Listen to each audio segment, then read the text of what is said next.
Good evening, everyone, and welcome to today's special edition of the Security Awareness Forum on Modern Fraud Technique.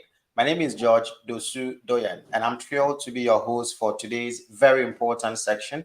In a world where fraud is becoming increasingly sophisticated, it is essential that we stay ahead of the curve. And that is exactly what today's discussion is all about. We have gathered some of the best minds in fraud investigation and security to share their insights and strategies on how to detect, prevent, and respond to modern fraud. I'm honored to be joined by three distinguished experts: Dr. Godwin Gaduga, a certified forensic investigation professional who will dive into the forensic side of uncovering fraud. I also have Mr. Caleb Norton Newman, a certified fraud examiner with vast experience in exposing financial crime and scams. And then I also have Mr. Gumenyani Cherambo, a renowned security consultant who will be shedding light on a global trend in fraud prevention. Throughout this discussion, we will expose real-world cases, share best practices, and offer practical tips that can help you to safeguard yourself and your organizations against fraud. We are streaming live across all platforms, so feel free to engage with us in the comment section, share your questions, and let's make one an interactive and insightful one.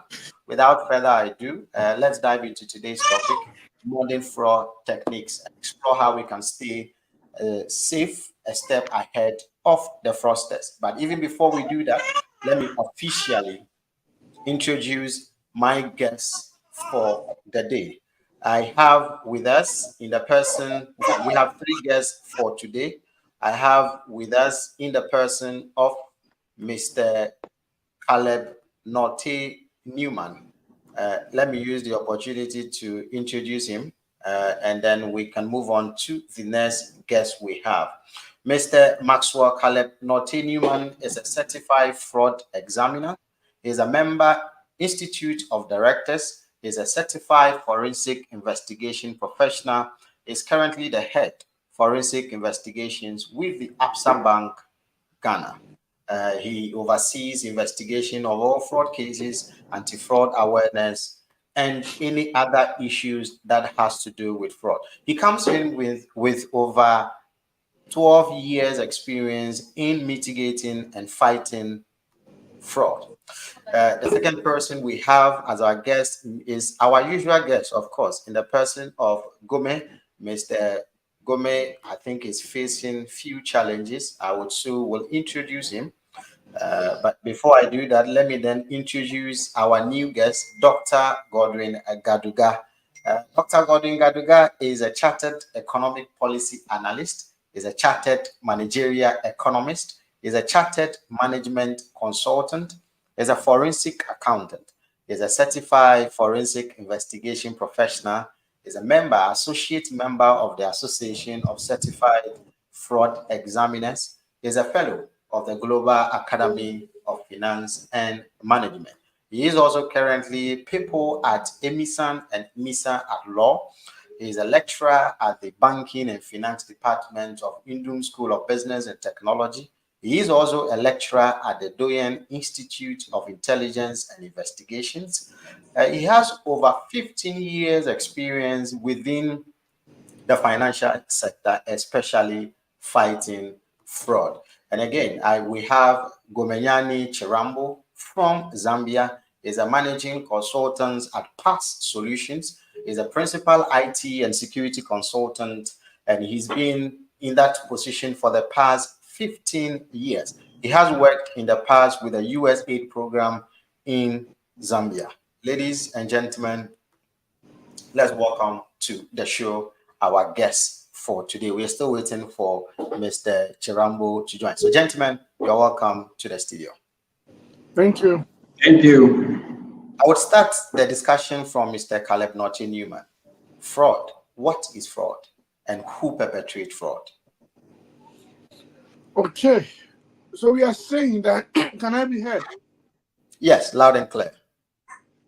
We are saying that fraud is a wrongful or criminal deception intended to result in financial loss to the victim, and also for financial gain to the fraudster.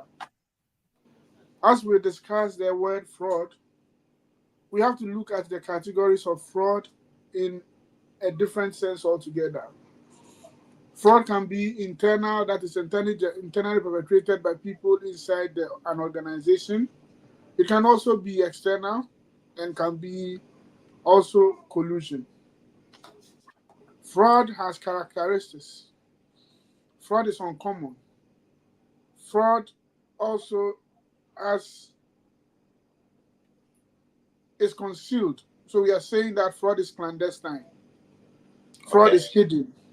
So since fraud is hidden, everything we do, we need to pay particular attention and be very vigilant in our actions and inactions.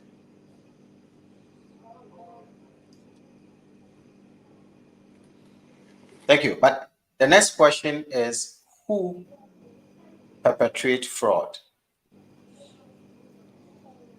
Who perpetrates fraud? Actually, yes.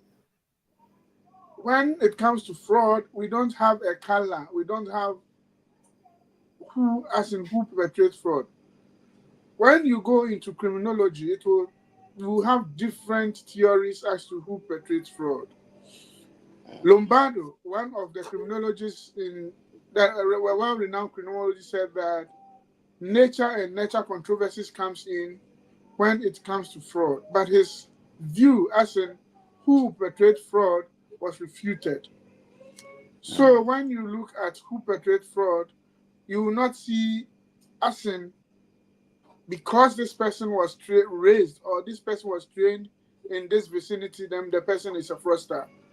Because this person speaks this language, then the person is a fraudster. No. We have a lot of people who have lived in areas that are classified as slums and all that, where these people do not perpetrate fraud. So fraud has no color. Fraud has it is not written on the foreheads of people. However, circumstances and all are the ones that move people into perpetrating fraud. So when you look at one of the criminologists and a renowned theorist in fraud theory called Donald Christie, he stated that when you see pressure, when you see opportunity, when you see rationalization, what is well known as the fraud triangle, then fraud is staring at you. So when the pressure is on in so many circles, pressure is on in so many areas and all. When the person sees an opportunity, the loopholes in an organization or wherever the person sits, then fraud will be staring at people. Also, how the person thinks through the issue. As in, will I be caught? I am just borrowing. Just this time, one time, I'll not do it again. Some of these things will push people to perpetrate fraud. So, largely speaking, as in who perpetrates fraud, everyone, anyone at all. So what we want to leave this page and what we want to leave here is that anyone at all can perpetrate fraud. And based on the opportunities and all things that are available to the person, that will move the person into perpetrating fraud. Everyone at all. So as we speak, what we need to go home with is anyone is a potential fraudster.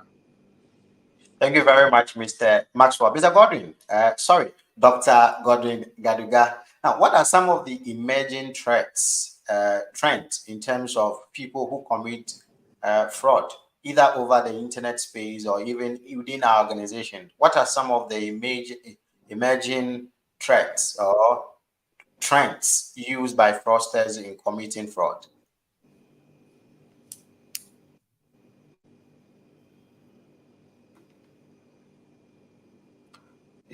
I think, Doctor, your microphone is on mute. If you can unmute yourself. Sorry. Okay. Thank you for the opportunity to join my seniors to have this discussion.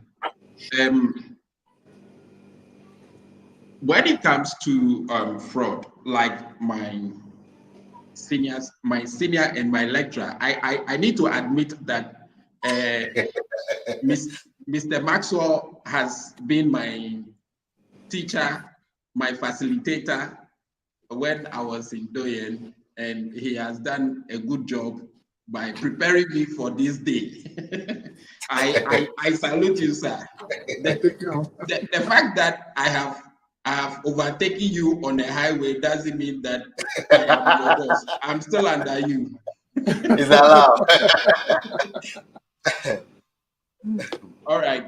So come to the substantive issue. The modern trend that are being used or that are in the system for us to use. Fraudsters are using so many technological tools to evade the system. And now, right from COVID, we have been exposed to so many tools that we can also use as investigators or professionals to combat the approach they are also using. And one thing that has come in handy is data analytic. You realize that everybody is talking about data analytic, and then you ask yourself, how is this tool able to help to reduce the fraud in the system? Or how do we use this to detect fraud and then reduce it completely? And then you realize that data analytics has to do with bulk data usage. And you know, in the olden or the prior to COVID-19, we were using the traditional method of manual analysis, which is not helping. But by the help of AI and then some of the tools that it has brought, one of the critical one is the predictive analysis and then risk assessment. Now, these tools help.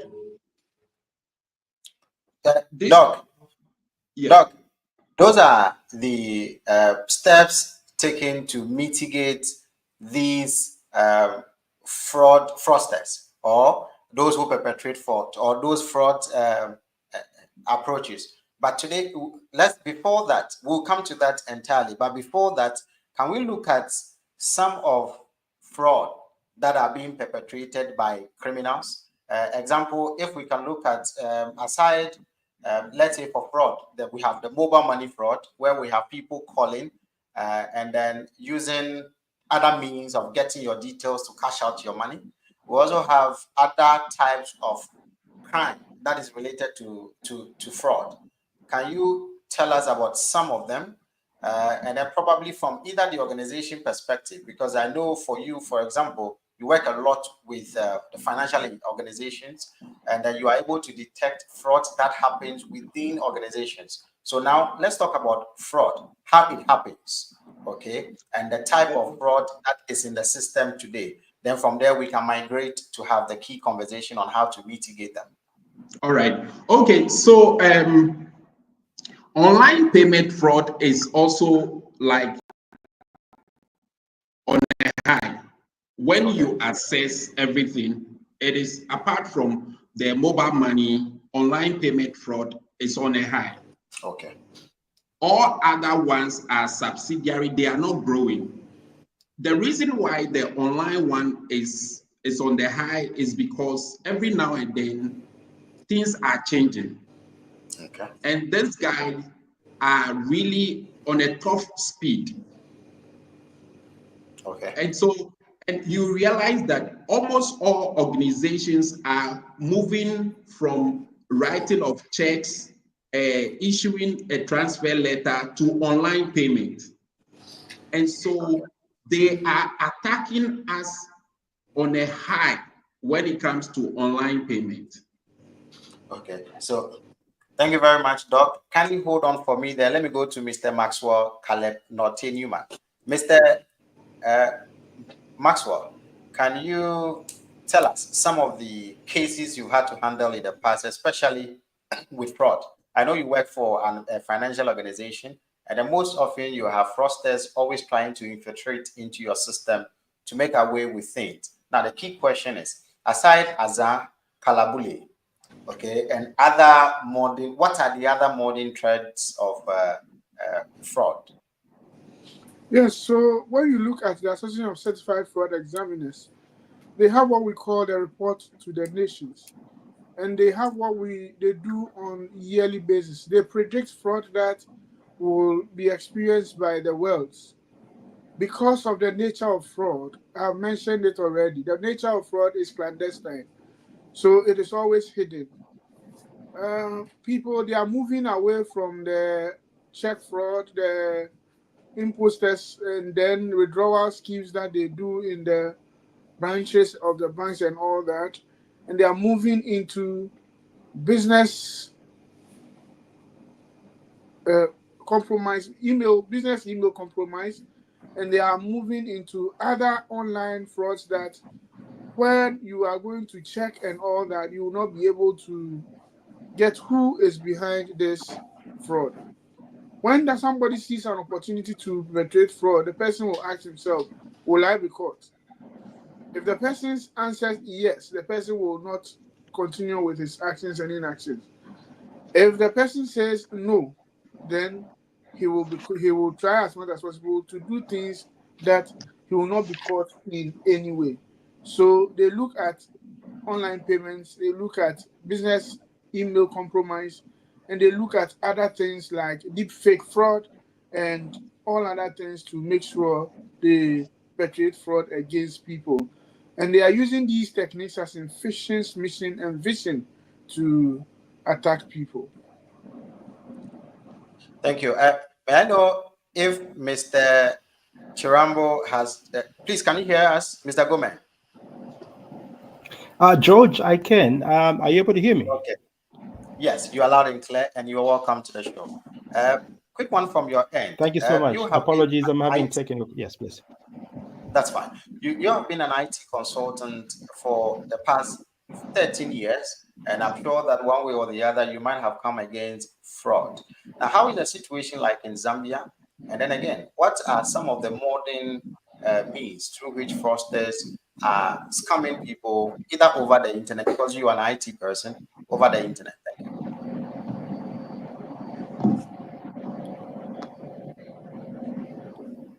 George, thank you very much. Always a pleasure to be on this very important program. Indeed, fraudsters are exploiting a lot of many various means to defraud mostly businesses, organizations. And for my country, I think we've not been spared. We indeed have experienced quite a lot of this fraud.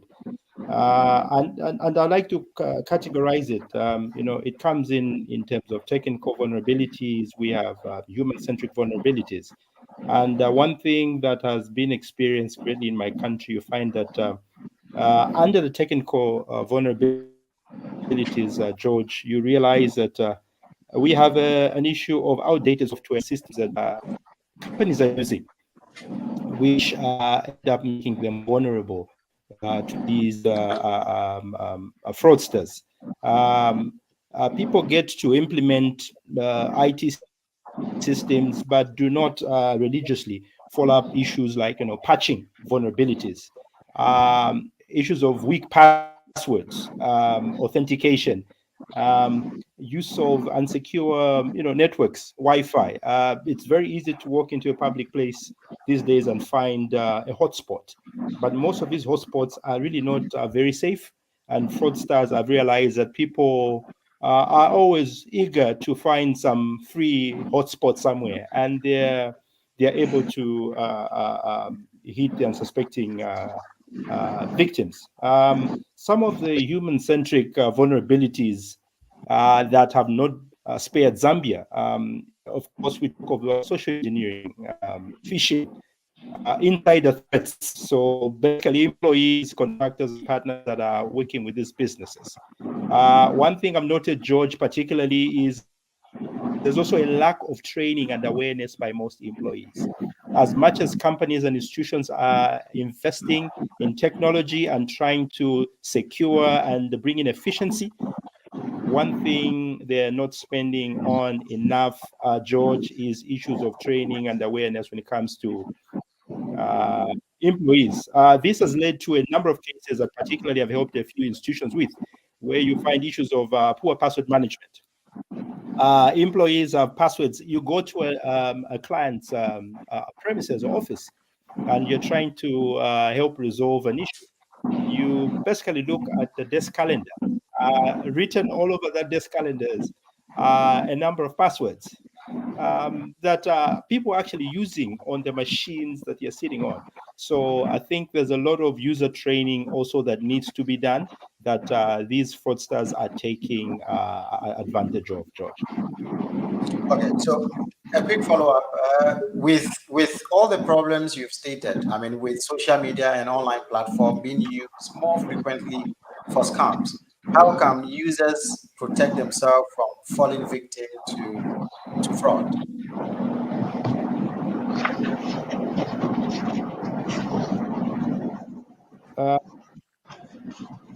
Sorry, I'm having a bit of a challenge just to hear, but are you talking about mitigative measures and how can users protect Exactly. themselves from all these? Yes. I think Exactly, it's very especially important that from. Please go ahead. yes, I guess it's important to conduct first and foremost regular security audits on these systems assessments that are in tandem with the vulnerabilities on the market right now. I think there's also a need for implementation of robust security policies and procedures that these institutions have to get back on. It's very important, as I emphasized, on training. There has to be ongoing employee training and awareness programs. This could be in aspects of pop-up, even as employees logging in, or deliberate training programs where you have workshops. There's a need for institutions, a lot of them actually, to invest in security technologies. George, you'll be amazed that the companies are ready to spend one-off in investing in equipment in order to bring efficiency. But one thing a lot of them are not investing in is issues of security on their technologies, things like firewalls, intrusion detection systems, very, very important. And then also it's very important that institutions foster a culture of security compliance when it comes to their employees. I think this is one way that it could help a lot of institutions safeguard themselves from these frauds that come about with the introduction of technology. Thank you very much, Mr.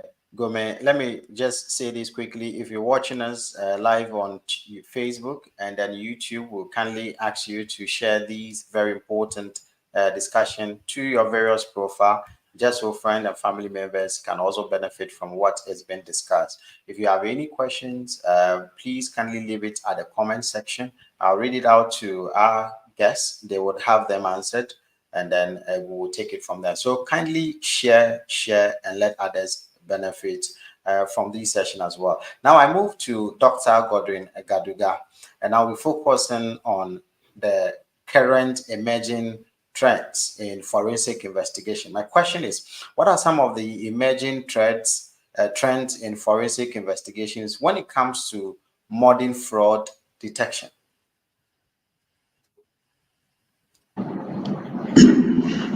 Okay, so I think that was what I was answering earlier. I thought that was the question. Yes. And so, yeah, the trend that are really happening in terms of technology, we are looking at data analytic, predictive analysis. We are looking at risk assessment, and then IA powered by machine learning. And IA and machine learning, they help the predictive analytic model to be able to detect huge transactions. Not only do they detect, but at the initial stage, it is able to actually assess the flow of transactions. Now, you agree with me, there's this new model called blockchain technology. Yeah, KPMG uses it more frequently because and between 2019 and then 2023, there was this research conducted, and then they came out that at the initial stage of implementation of this blockchain in organizations, about 35% of detections were unraveled. And so at the initial stage, we have 35%. That is within the first year. So over the years, it clocked about 85%. And so this blockchain model has become a hot cake for most of the top audit firms, and they are using, and then it's helping to detect and prevent fraud. Data analytics is also helping because when it comes to bulk data analysis, you know, people hide under the manual system to do analysis, and that is where they perpetrate fraud. Because like Maxwell said, if there is an opportunity, and then the first question you ask yourself, this thing, will I be caught if I do it? If the answer is no, they go ahead and then initiate it. And so with the help of data analytics, it is really helping. And then there's this one traditional thing that we cannot erase from the system, whistleblowing policy. Okay. That is also helping. And why is this helping? You know, this policy is part of the organizational program, and people are brought to awareness about its presence in various organizations, and the identity of the reportage are not disclosed. And that is one beautiful thing most of the organizations are doing. And so I don't need to come and attack you, Mr. Doyen, that you told Maxwell that I reported you for stealing a stock from the warehouse. No, nobody. So it is helping most of the organizations. And that is what creates the loophole. And you see, most of the organization, when the internal control systems are weak, this is the result that we see. And so the whistleblowing system helps as a guard to strengthen the internal control system. It is not in its way 100% true, but you see, because the technologies will come, it helps them to identify the loopholes in the system so that when these technologies are implemented, they are able to close the gaps that have been identified in the organization. And so, yes, these tools really help, and they are helping. They are helping all of us. Thank you. Yeah. Kindly wrap it up for me. Okay. And so, for us to be on point, yes, we need to invest in some of these things. And you see, the reason why we are not fighting some of these things is that the cost of these items that we will implement or we will institute in the organizations to be able to fight all these things, at the initial stage, they are expensive. We only look at the immediate situation, but we don't look at the future. Now, if you buy a certain software for $50,000 today, yes, it will be very expensive, but you ask yourself, in the long run, what is it going to do to me? And again, research that has been conducted shows that when this system are in place, it increases revenue by 75%. So it means that there is a loophole when it comes to revenue mobilization. And so if this system is in place and revenue has been increased by 75%, then it means that there is an issue. And so 75% of your previous revenue is more than $50,000. And so by investing $50,000 to buy certain gadgets to install or integrate in your system to enable you close all the necessary gaps will help the organizations to stand tall. Now, there is another system that helps in a behavioral analysis, and that is also good. When people are doing things and they think nobody is seeing them, when you engage in that survey, they expose themselves, and we need to do that. And like Mr. Gomez said, awareness is one of the issues. We are not creating awareness about all these things. And so people feel that, okay, we are not seeing, nobody is catching us, so we'll continue. But if awareness about all these things are created and people are realizing that no, will be caught, or people are putting systems in place, they will stop others, and we'll have a system that will run. And bear in mind, fraud in any organization or association will not go 0%. We can only reduce it to a minimum level. We cannot erase fraud in any system, just like we cannot erase corruption in any system, but we can minimize them to the barest minimum that their impact in the organization or society will not be as we are experiencing today. Thank you. Thank you very much, Dr. Godwin Gaduga. May I go straight to Mr. Caleb Norton-Newman? If you can hear me, Mr. Caleb Norton-Newman, my question, we know, like Mr. Gomez has mentioned, when it comes to modern fraud, we have experience where people are hacking over people's social media account and use it to perpetrate fraud, which can be identity fraud. And we also have the case that you mentioned yourself, where phishing emails can be sent to individuals that will compromise their system, and so therefore the criminals or the fraudsters takes over from there. But within the financial system, there has been several happenings within the financial system, and I'll cite one example. There have been a case where we have a national service personnel within the financial sector. I don't want to mention the name of the financial organization. That national service personnel had access to, I don't know, whatever system, and was transferring 20 pesos, 10 pesos from each individual's or customer's account into a different bank account. I think it happened about a month or 2 months before that particular person was apprehended.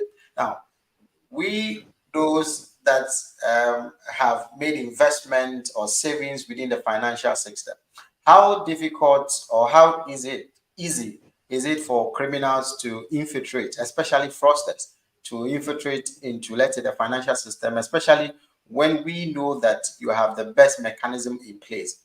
What happens? So it is very difficult to enter into a financial system to hack their system because, like Mr. Gomez said, we do a lot of patching and all that to make sure that our systems are secured. And what we need to know is that, like all my colleagues have stated, training, and awareness is very important in making sure that we mitigate this menace, because it's a canker that disturbs all. So people are investing in systems, people are investing in the awareness and all that. And the fraud prevention has an equation.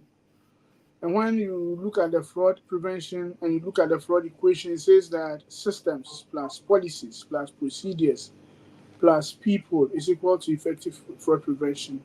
So if these things, we have good systems, we have good policies, we have good procedures, and we look at people, then we are looking at making sure that our systems are secured.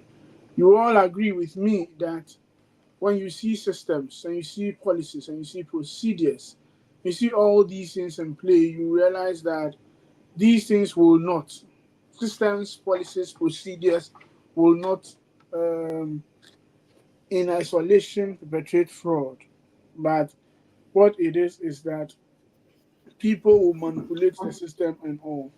So when you look at the financial institutions, we are looking at insider trust, we are looking at things that will make sure that we become. Processors are always looking for ways to attack the system, and we look at insider threats and all that to make sure that our systems are robust so that people will not enter into the financial system.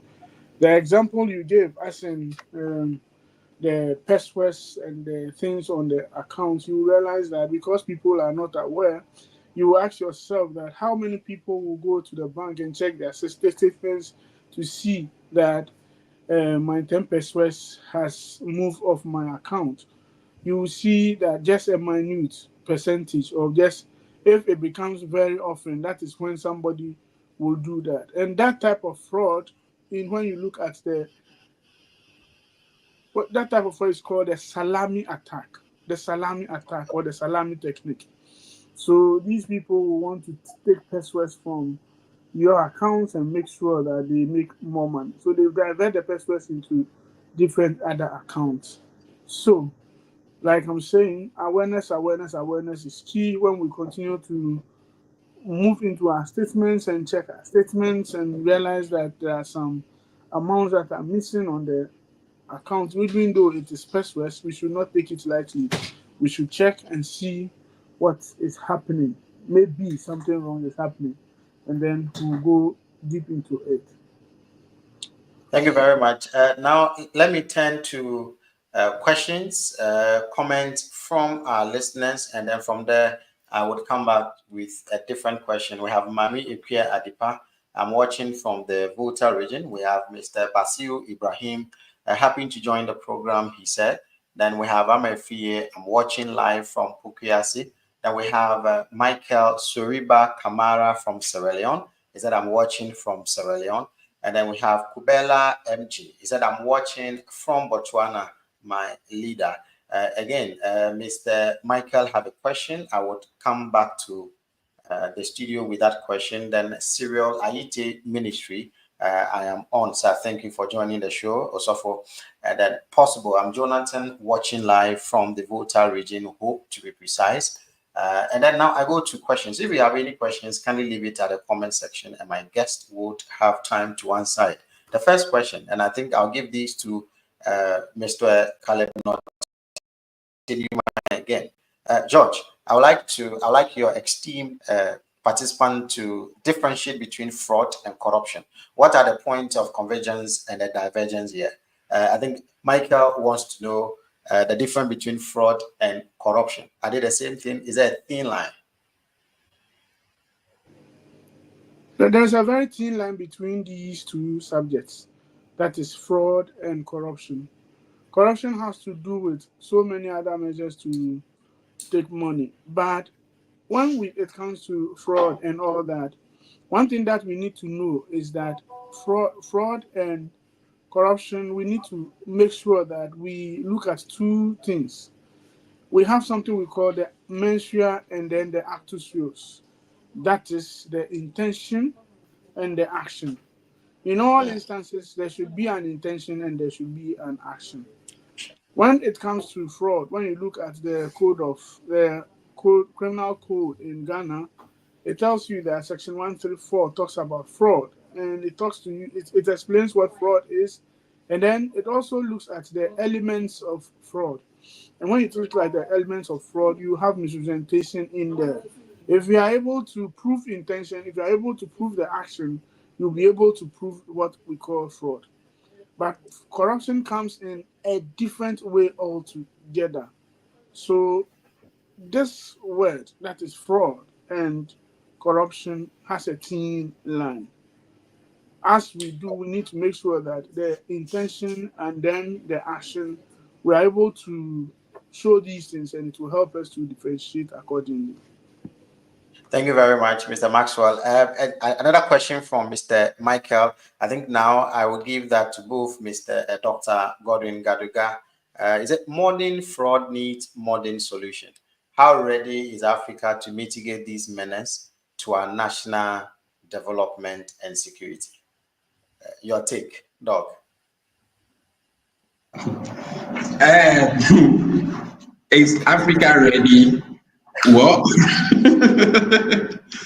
Africa is always behind because in one of my research, when I was writing a paper trying to link artificial intelligence to criminal liability apportionment, I realized that before we gained independence in Ghana, artificial intelligence was working in some factories, and that was the first time AI robot killed somebody, and then they were trying to see who should be held liable for the cost. Is it the robot or the person who was controlling the robot? And I'm like, hey, so as far back then, they were experiencing it, and we did not hear anything about it.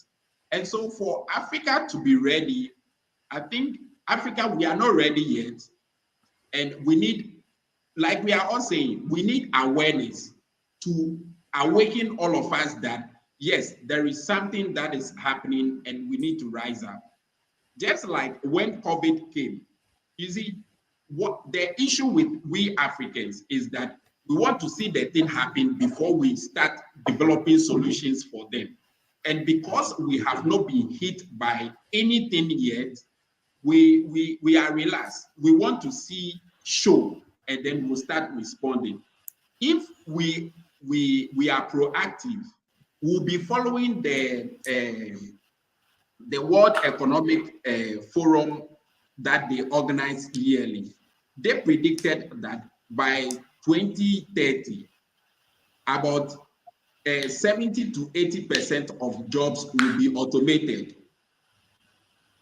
In Africa, our schools are not training people in any form of a system. We are still using the olden system of teaching and learning. And so Africa, we are not ready. Maybe 1 or 2 countries in Africa are experiencing it and they are ready. But Africa as a whole, I don't think we are ready yet. Maybe we'll be ready after 2030. But Doc, you are part of the current generation of leaders that have taken the mantle to make sure that Africa gets ready.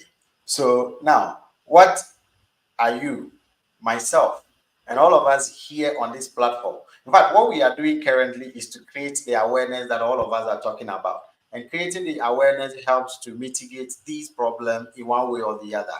But aside that, I also think that as young Africans, it is important that for those of us who have gained knowledge, have practical experience on some of these things, we take these awareness things to the next level, not just talking about it, but wherever we find ourselves, we make sure that we are strong in that particular department.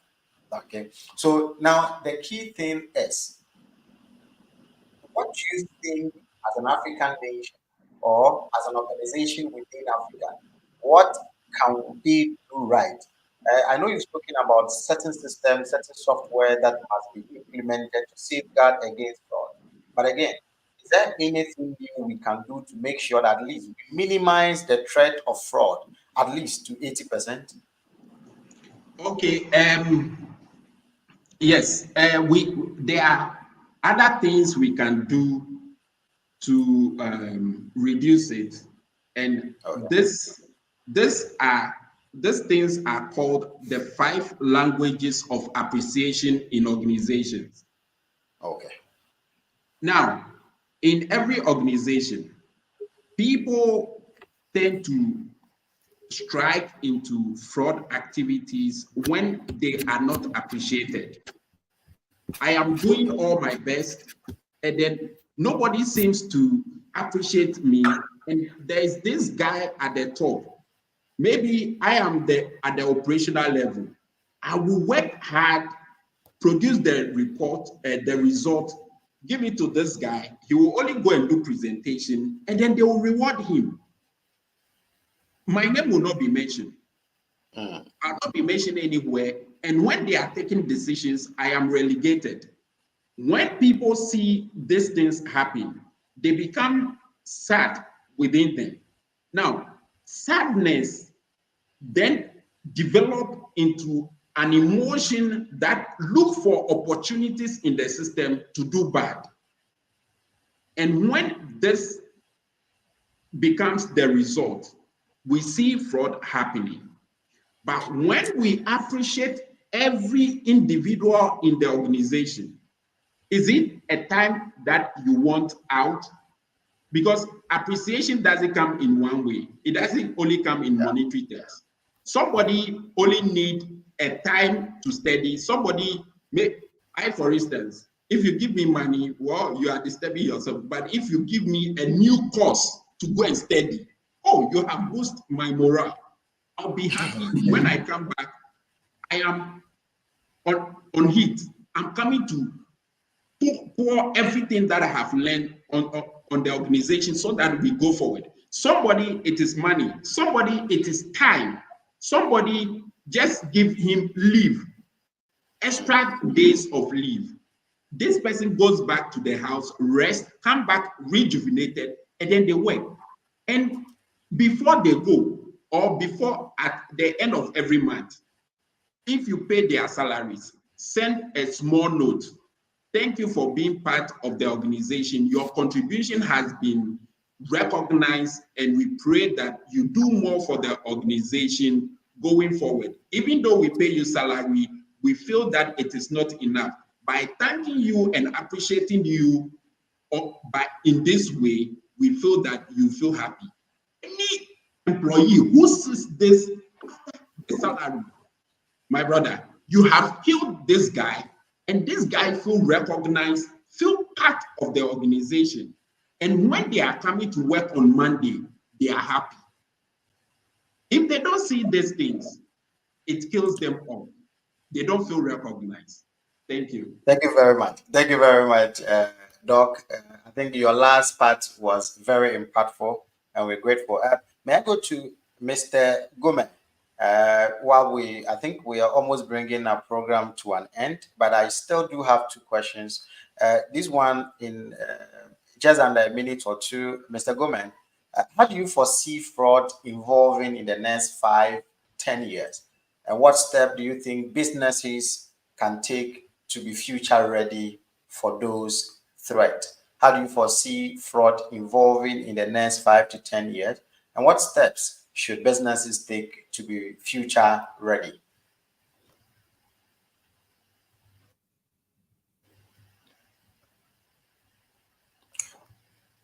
Well, I think Mr. Gomez may be having a challenge. I think I will push that question to Mr. Caleb Naughty-Newman. And then from there are a question or two. We'll take it. Hi, George. We'll be wrapping up. Hi. Okay. So you are back, Mr. Gomez. You can you hear me? Loud and clear. Yes, George. Thank you so much. I guess with a lot of evolution, significantly we're talking about technological advancements, shifting in consumer behavior, and more emerging threats. I think if we look at the emergence of fraud trends, we are now, even as Africa, as we are technologically advancing and getting to automate a lot of our systems, we have before us artificial intelligence. We have deep fakes and voice synthetics, where now people are able to even attend meetings or are able to call in a podcast like this using artificial intelligence, and it simulates people's voices, images. We have aspects of quantum computing that is an animal that has brought in such strength and power to utilize the cyberspace. We are now talking about Internet of Things, seeming very trendy. You have all your gadgets interlinked, but that creates a vulnerability, and I think that is where the greatest threats are now beginning to come in. We're talking about cryptocurrency. People are being convinced you don't need to hold hard cash anymore. You can have this, electronic money. We have issues of synthetic identity fraud because everybody is using all these automated systems, but not having measures. So those are the lines. So the threats are evolving in that direction. And you will find that now we are going to have, as opposed to physical attempts of getting information, now phishing is one of those that is used because people are now online. We have issues of ransomware, increased AI-powered variation and variances that are coming through. Issues of identity theft. So as Africa, we have to begin to prepare ourselves because we're already using these automated systems. Money laundering now is all automated. Like I say, there's issues of Africans have suffered cryptocurrency frauds as well because we are moving in that direction. So what are some of the short-term implementation measures? So we need to talk about implementation in AI-powered fraud detection systems. We have to begin to enhance cybersecurity measures. Basic things such as just multi-factor authentication systems, they will help. We need to conduct regular security audits just to appreciate, is the system working for the intended purpose? Is it in line? Is there anything missing? So very, very important. And some of the things that most companies don't do, and Africa we need to begin to do, is to develop incident response plans.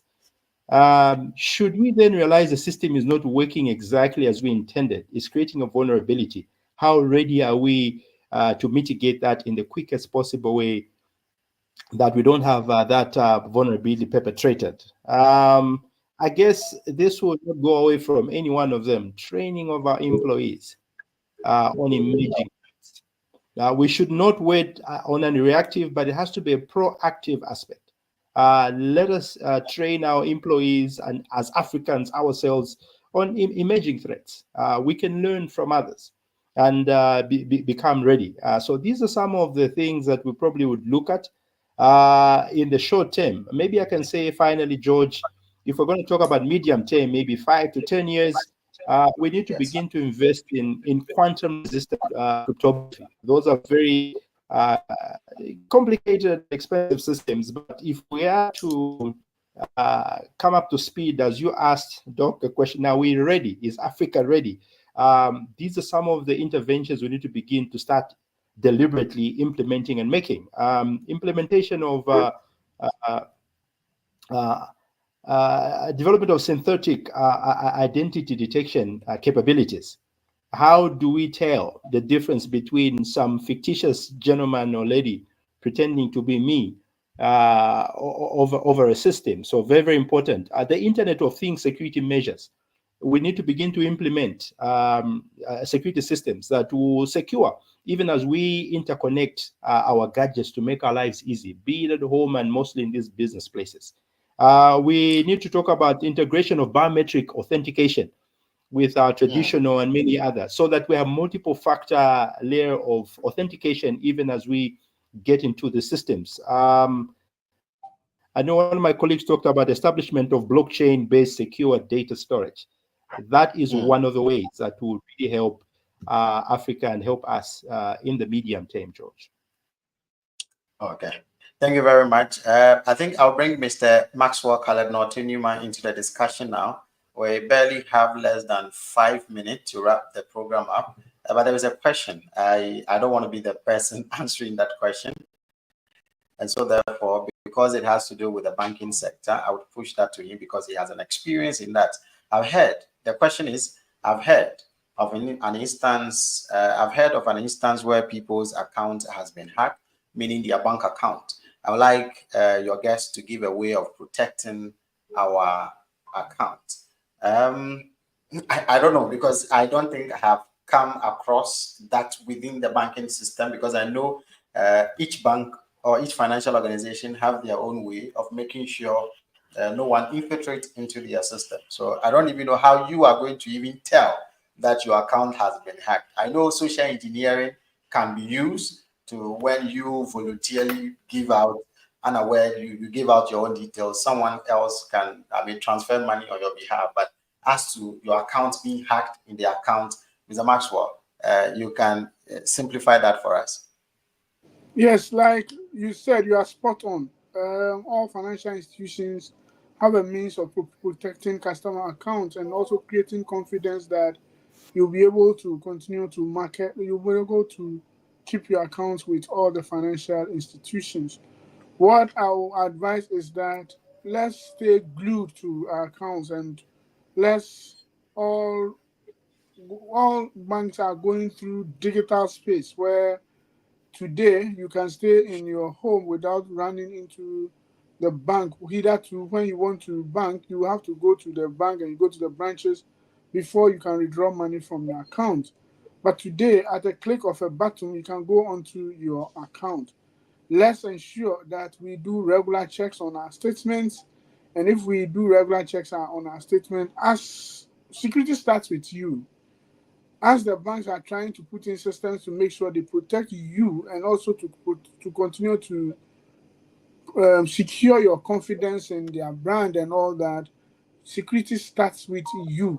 So what you need to do is regular checks on your statements. I want to say that Africa is getting ready, and if what Africa is also getting ready to make sure that we prevent fraud, we need to learn from the West what has happened. We know what we call the Enron. When Enron fraud occurred, there is a Sarbanes-Oxley Act in 2000 where the COSO Committee and the Treadway Commission was brought up to make sure they tighten the control environment for every organization. And I believe that as we do these things, it will help us to get ready for this fight. In Ghana, we have published the Cyber Risk Authority. So there's a cyber security authority in Ghana that makes sure that our cyber world is fine. And a policy has been launched to that effect. And so I think that, yes, even though there are baby steps that we are taking, if we continue in this trajectory, it will help us to be well aware and well awake for this menace. Thank you very much. Our time is almost up. I think we barely have a minute. Mr. Maxwell, don't go yet because you're on the floor. Let me take your final submission before I go to the rest of your colleagues. So, Mr. Maxwell, your final words to the ordinary African on how to safeguard himself against fraud. Under 1 minute. We need to be aware. We need to be aware. We need to be aware. If we are aware, it will help us to stay vigilant.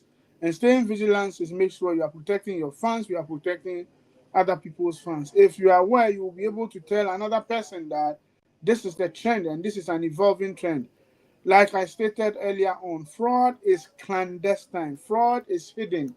And they don't today go to the banks to go and take money from your account physically. What they do is to use the digital front. So let's be aware of this menace and make sure that we protect our funds ourselves. Thank you. Thank you very much, Mr. Maxwell. Let me go to Dr. Godwin Gaduga, and then your final words to wrap up. What are your final words to organizations? What are your final words to organizations in preventing fraud within their system? Under 1 minute. Okay, thank you. I think regular training is the way out. At least they shouldn't work throughout. I believe in this philosophy. I have learned it, and I think that if we adopt it, it will help us. If we come to work, let's not work from 8 to 5. Let's have intermittent breaks. Before 5 o'clock, they close. Call for a meeting. Do an hour training, provide them with dinner. It will not collapse your business. Take feedbacks from the day's activity. It will help you to strengthen the internal control before they, and also help you to prevent all these anomalies that happens in organization. So training, feedback policy in the organizations will help. Thank you. Thank you, Mr. Godwin. And then finally to Mr. Chirambo, Quick one. I want you to finalize your statement with us with focus on what should our countries, I mean, countries in Africa do to make sure that, first of all, the citizens remain informed on the emerging trend, and then again, to safeguard themselves. What should they do to safeguard themselves in the coming year? Final words. Thank you very much, George. I think I see this emergence in most African countries, including mine, where there's a deliberate policy. We've just had a starter instrument done last year, where an SI on cyber crime and security, and their deliberate programs that they are sending and broadcasting out to the citizenry. This is really helping. And I think to underscore what my colleagues have said, the aspect of education and information, it's imperative that is done at every stage. I think it's important that we go even as low into tertiary education, even primary schools and early learning institutions, that we begin to incorporate some of these aspects in early learning childhood, early childhood learning, so that even as our kids progress, then they will become appreciative of these measures and they'll become part of their course, such that even as they become institutional leaders, as we call them, leaders of tomorrow, they'll already be oriented and begin to implement these aspects within our institutions, and thereby safeguarding and helping to secure our continent. Thank you very much, Mr. Gome from Zambia. Let me use the opportunity to thank our resource persons for today, Dr. Godwin Gaduga, Mr. Maxwell Nortinium, and then Mr. Gome Chirambo for taking time to join us as usual on these very important segments. The things we have discussed today, I want it to be at your fingertips, but don't keep it to yourself.